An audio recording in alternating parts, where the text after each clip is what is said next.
A simple device can help save a life. Know how to use it. A defibrillator, or AED, is a small device that's simple to use and could save a life. When the AED arrives, don't waste a second. If it doesn't turn on automatically, push the power button. A voice prompt will tell you exactly what you need to do step by step. There are also pictures to help guide you. Remove the two pads that are attached to the AED. They look like stickers with wires. Pictures on the pads show you where to place them. Peel off the backing and stick the pads directly on the person's skin. Listen to the voice prompts. If a shock is needed, the AED will count down and deliver the shock automatically, or it may tell you to push a button.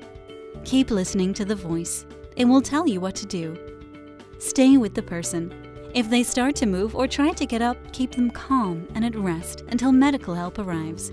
You can save someone's life using your phone, your hands, and an AED.